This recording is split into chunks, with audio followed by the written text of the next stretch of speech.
What's up, guys? Mason the Brock Henderson here, and this is The Flash, Season 3, Episode 13, Attack on Gorilla City, which is kind of ironic considering that there was no real attack on Gorilla City. It was more they tried to stop the attack of Gorilla City just to cause the attack of Gorilla... Anyway, so this was a pretty interesting episode all around, but before I get into the plot itself, which is the biggest part of this, I will talk about the kind of less interesting part, which is the relationship stuff. However, even though it's less interesting, I think that's mainly just my bias. Like, I think any relationships in shows that are more side characters or characters I don't care about as much, normally I tend to not care about them.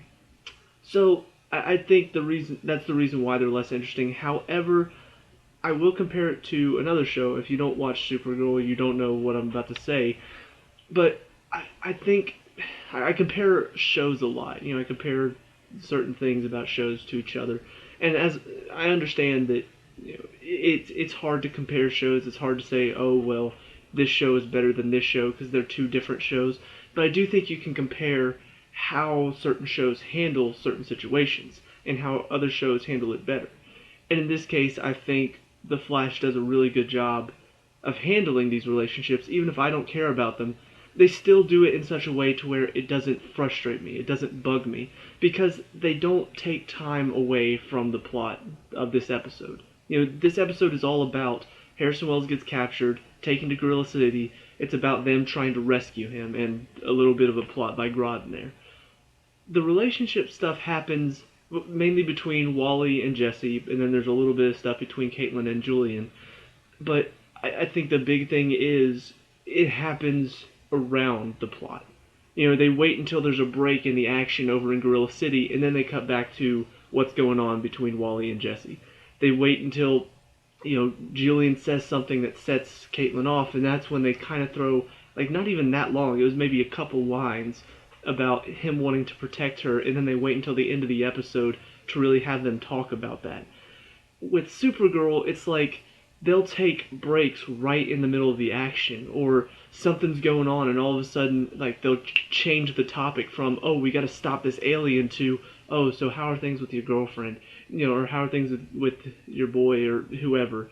That's the biggest problem. And even Arrow does it with their flashbacks. The last episode was really bad about this, where all of a sudden we're in the middle of an action scene, cut, and now we're in the flashback, and it didn't flow very well. So I really like, even though the relationship stuff doesn't interest me as much, I like how it flows in the episode. I like how it just smoothly transitions. It feels like, okay, we're in a bit of a break here. Barry's knocked unconscious, or he just got done fighting her. He's about to fight. Let's go back to Jesse and Wally for a bit. And it worked very well, even if I don't necessarily like the relationships. As far as my opinion on it, though, I'm starting to grow accustomed to Wally and Jesse a little bit more.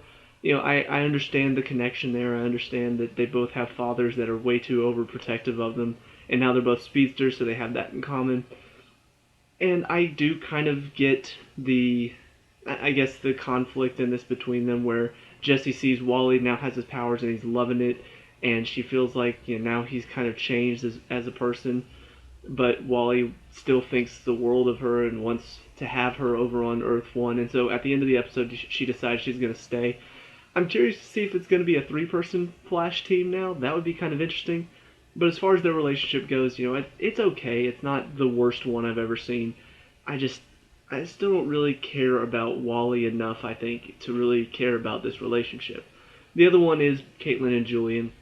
I talked about this, I think, last episode. I don't really see them together, but I'm starting to see where they're going with this. It's starting to become a thing where Julian, he cares about her, and that's why he's being so, you need to be in control of your powers. And they do have that connection of they both have powers inside them that if they lose control of, it turns them into somebody else. They become evil. So I do see that connection, but I still, like I said before, I don't really see them together. You take Caitlin Snow and who she is, and you take Julian and who he is. It just doesn't feel like it would work, because they're both characters that are kind of depressing characters at times. Caitlyn is not a really emo character, but there are times whenever she does, it does feel like she loses hope a little bit too fast. Julian is a character that is just, he always sees the negative in every situation. It's almost kind of refreshing to have that on the team, because where you have Barry and Cisco and Caitlyn at times will be all about, oh, we got to figure out how to stop this.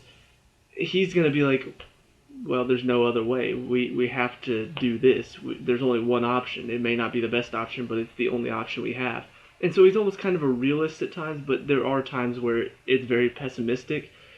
And because of that, I think those two personalities together, while they do seem very similar, I think they would probably just feed off of each other and become even more depressing and more pessimistic. And I don't think that would work out for them. I don't see that working. And yet the show continues to try to put them together. So what do I know? I'm not sure if this is two characters that people have been shipping together, or if this is just something the show writers decided they wanted to do, just, sort of blossom a romance there. But I guess I'm going to sit back for now and see where it's going. If maybe it'll turn out good, maybe it'll turn out bad. Right now, I don't see really. I'm kind of on Julian's side. I see the negative in the situation. I see the pessimistic side. I don't see it working out. So, on to the main plot of this episode, however.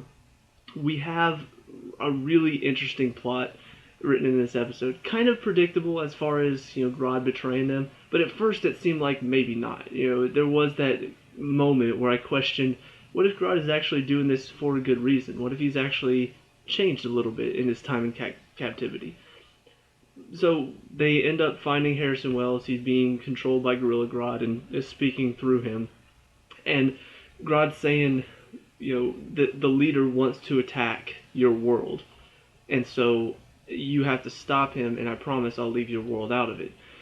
And I think the biggest question mark in all of that would be, how does the leader Gorilla know about that Earth? It feels like only Grodd should know about it.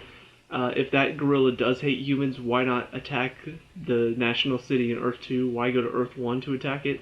So it did kind of not make a lot of sense as far as, why would he be attacking that? How does he know about that? But there was that possibility of, maybe Grodd has changed. And I think the team wants to see that, especially Caitlyn, because she does kind of have a bond with Grodd. So they're going through this. Barry has to fight the main gorilla. The fight scene itself was average. I thought it could have been a little bit more fast-paced. As far as, Barry maybe like trying to attack him head on for a little bit. Quick punches, runs away. Quick punches, runs away.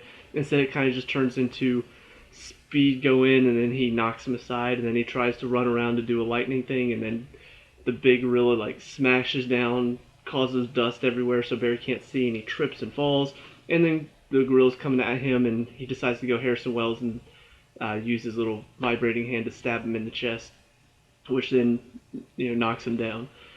But then Barry, of course, says, I won't kill him, so he gets knocked out and then brought back to the cell.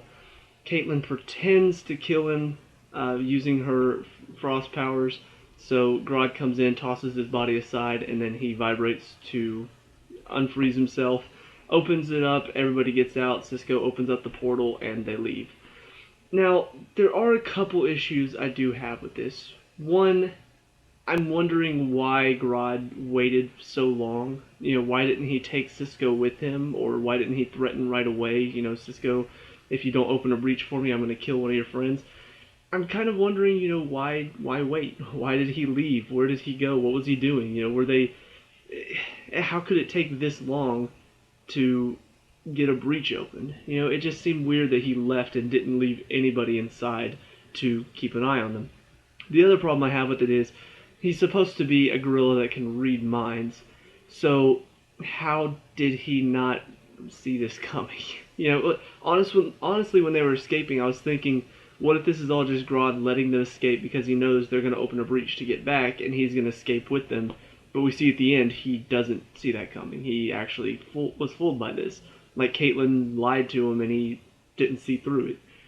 I don't know, it just seemed weird. It seemed weird that a gorilla that has the ability to read minds wouldn't see through that simple, oh, he's dead plot. And even if he was dead, why then would you just throw him aside? Why not take him out to the trash, or what are the chances that he would just say, "Oh, okay, he's dead," and then toss him right near the cells with still no guard around to keep an eye on him? But it's those little things that do kind of, I don't know. It feels like you could write it a bit more cleverly. You could have done it in a way that actually makes some more sense instead of just coincidence after coincidence after coincidence, and then they escape. However, despite all of this, it does end on kind of a cliffhanger where we see Gypsy has now been recruited by Grodd to open up the breaches for him. So the attack from the guerrillas is still on its way to Central City. So it looks like that headline that they've been trying to change, where it says "Guerrilla Attack on City," they've been trying to change that headline in this episode. We see it may still happen because Gypsy's involved. Um, but overall, I mean, it was still a very interesting episode. Like I said, the writing as far as the relationship goes and blending it into the story was very well done.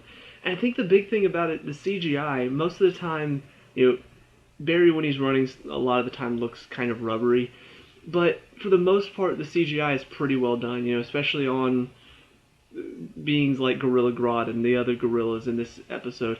But I think just looking at it looking at Gorilla City in this episode, it's very well done. It looks really beautiful to look at. You're just set up in this jungle, and you see the big building and then the big arena, and they're going around, and all the gorillas are like, "Oh yeah."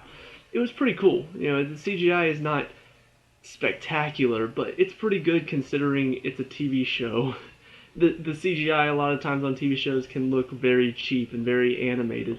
But for what they have and what they have to work with, I think they did a really good job on Gorilla City in this episode. So, all in all, it was still a good episode. Just there are some things that needed to be fixed as far as their escape goes. But it's still building up to hopefully an exciting episode this week. So, let me know what you guys think down in the comment section below. What did you like and dislike about this episode? Let me know. We can talk about and discuss all the good stuff. Leave a like and subscribe for future Flash reviews, and I'll see you at the next one. Peace out.